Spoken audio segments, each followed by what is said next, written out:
Vậy hãy kiểm tra thanh toán và lựa chọn và tất cả các thiết lập khác. Khi chúng ta đăng nhập vào, chúng ta chỉ đến tận đáy bảng điều khiển và sau đó chúng ta sẽ đi.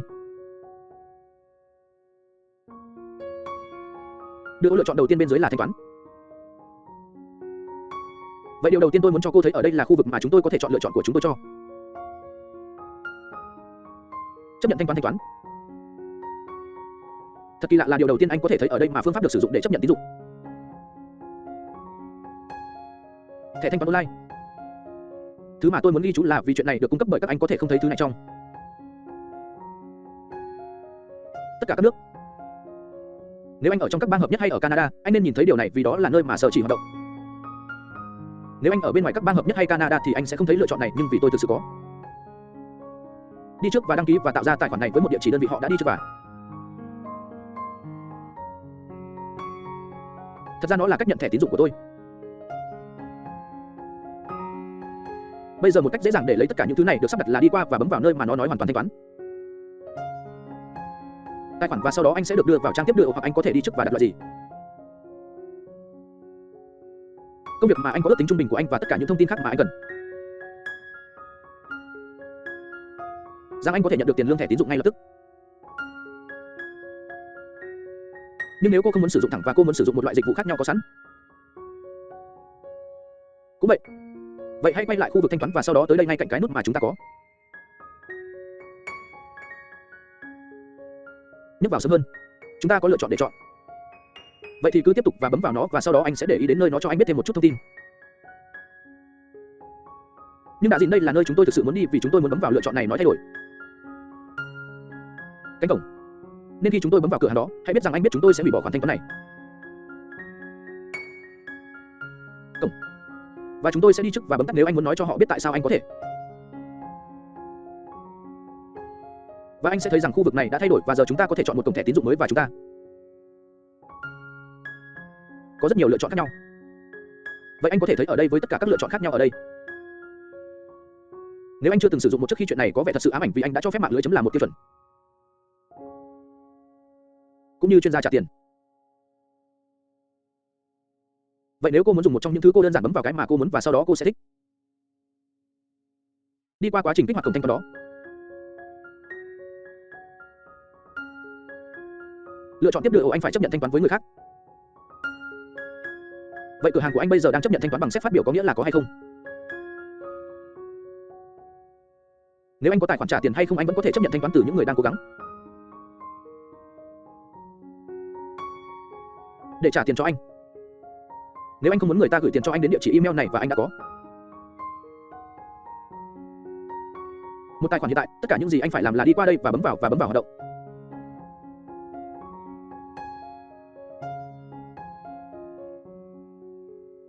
Và sau đó anh có thể đi trước và tái kích hoạt hoặc là chuyên gia thanh toán hoặc kiểm tra bằng cách nhấp nháy trên một trong những liên kết hay học thêm ở đây. Nên cứ tiếp tục và bấm vào một lại. Anh biết tôi sẽ kích hoạt nó. Vậy lựa chọn tiếp đưa ở đây được gọi là thanh toán thay thế. Vậy là thanh toán thay thế là cách chấp nhận phương thức thanh toán từ những thứ như Bitcoin. Bitcoin không phải là phương pháp thanh toán phổ biến, nhưng nó tồn tại và một số người thích sử dụng Bitcoin. Trả tiền cho sản phẩm. Vậy anh có thể sử dụng một dịch vụ như trả tiền và anh có thể ngoại trừ việc làm đưa hướng dẫn này và kích hoạt một cổng thanh toán thay thế tốt cho cửa hàng của anh và phương pháp thanh toán cuối cùng là chấp nhận.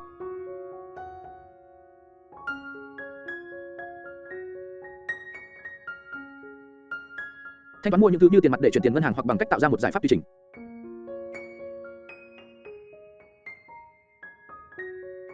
Vậy tiền mặt khi giao hàng là khi thanh toán được thực hiện. Một khi sản phẩm được giao. Nghĩ về việc giao ti giả. Nếu anh gọi ti giả và anh muốn trả tiền anh sẽ đợi cho đến khi ti giả đến cửa và anh sẽ làm. Lấy tài xế giao hàng tiền mặt cho ti giả. Và đó là những gì tiền mặt cho dịch vụ giao hàng hay phương pháp thanh toán sẽ kéo dài. Nên ở đây, anh có thể thay đổi tên của phương pháp thanh toán này mặc dù nó có ý nghĩa để giữ nó bằng tiền mặt. Và anh biết mỗi phương thức thanh toán mà anh đang đối đầu và rồi anh cũng có thể thêm một số hướng dẫn như vậy. Cảm ơn hay bất cứ thứ gì khác mà anh nghĩ sẽ cần thiết để ở lại đây. Phần cuối cùng của các thiết lập này là lựa chọn để tự động hoặc bắt đầu thanh toán bằng tay. nhưng nó hoàn toàn tùy thuộc vào anh. Đó là ưu tiên của anh và nó thực sự phụ thuộc vào cách anh tổ chức. Vậy chúng ta hãy đến khu vực kiểm tra bằng cách quay lại bảng Abin ở tổng thống ngồi. Khu vực và bấm vào kiểm tra. Ở đây trong khu vực kiểm tra, khu vực đầu tiên giao dịch với tài khoản khách hàng. Vậy điều này có nghĩa là nếu anh đến một cửa hàng trực tuyến và được yêu cầu tạo ra một tài khoản trước đây, anh mua một sản phẩm mà họ làm những thiết lập như thế này. Vậy với các tài khoản lựa chọn đầu tiên đã vô hiệu hóa, điều này có nghĩa là bất kỳ ai có thể mua bất cứ sản phẩm nào. Trang web của anh và họ có thể kiểm tra làm khách.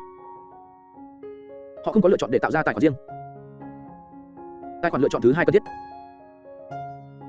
Anh nghĩ rằng đây có nghĩa là tài khoản đó sẽ phải được tạo ra hoặc được tạo ra ngay tại chỗ.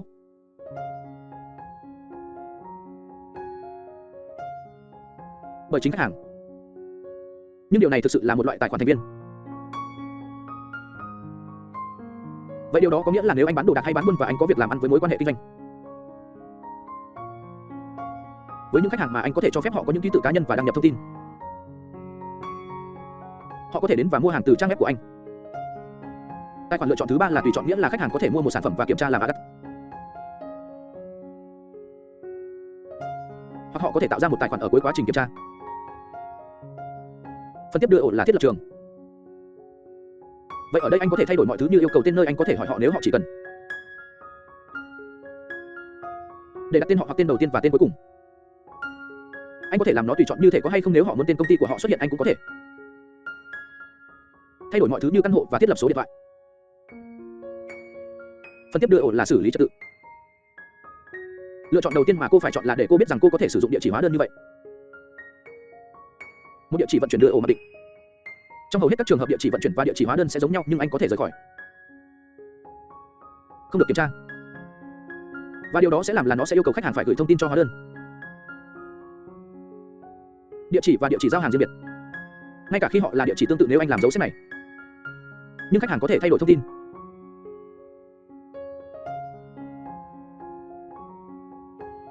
Nếu họ cần. Phần thứ nhì, thu thập sự đồng ý để gửi email quảng cáo cho khách hàng từ cửa hàng của anh quan trọng.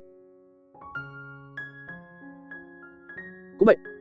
Vậy lựa chọn đầu tiên cho phép khách hàng đồng ý nhận email quảng cáo đưa mặc định. Điều này có nghĩa là họ sẽ có một lựa chọn để kiểm tra một cái hộp hoặc để kiểm tra cái hộp này. Lựa chọn đầu tiên, cái hộp đã được kiểm tra đánh dấu rằng họ sẽ đồng ý nhận được email quảng cáo và nó tùy thuộc vào khách hàng để kiểm tra cái hộp đó. Nếu họ không muốn nhận được những email quảng cáo đó, lựa chọn thứ hai làm cho nó để cái hộp đó là không được kiểm tra bởi mặc định.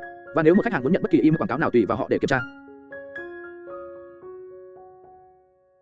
Cái hộp cho thấy họ thích thông tin đó. Lựa chọn thứ ba cho phép anh vô hiệu hóa và dấu đồng chung và khách hàng sẽ không có. Hội nghị 2019-11 để nói rằng họ muốn email quảng cáo. Lựa chọn tiếp đưa là sau khi lệnh đã được trả tiền, anh có thể tự động thực hiện lệnh. Hàng hay không, anh không thể tự động thực hiện bất cứ thứ gì trong hàng. Các anh có thể tự thực hiện những thứ đó nếu có các sản phẩm kỹ thuật số và nếu họ là những sản phẩm thể chất tốt nhất để cho bản thân hoàn thành bất cứ thứ gì. Và rồi lựa chọn này sau khi lệnh được thực hiện và trả tiền để tự động lưu trữ lệnh.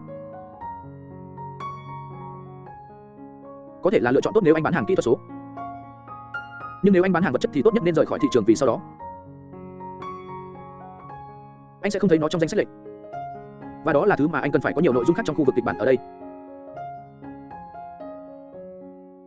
Là cảnh sát cho những thứ như link chuyển mã đưa roi và hệ thống đưa roi cộng sự.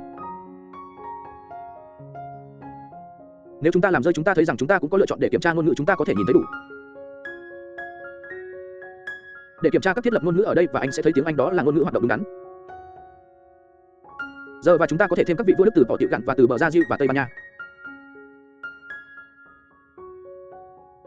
Và chúng ta cũng có thể loại bỏ họ bằng cách xóa bỏ ngôn ngữ ở đây.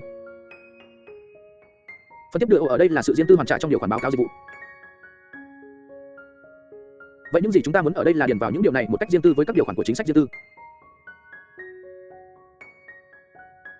Và hoàn lại chính sách, và anh không cần thứ này, không được yêu cầu bởi luật pháp.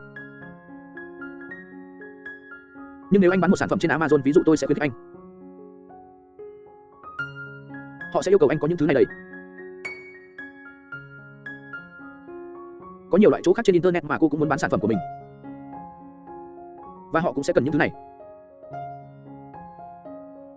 Hơn nữa, điều quan trọng là có những thứ này chỉ vì nó có thể cứu được công việc của anh khỏi trách nhiệm mà anh có thể tạo ra một chính sách hoàn trả mẫu bằng cách nhấp vào đây và rồi vào và thay đổi nó như cần thiết.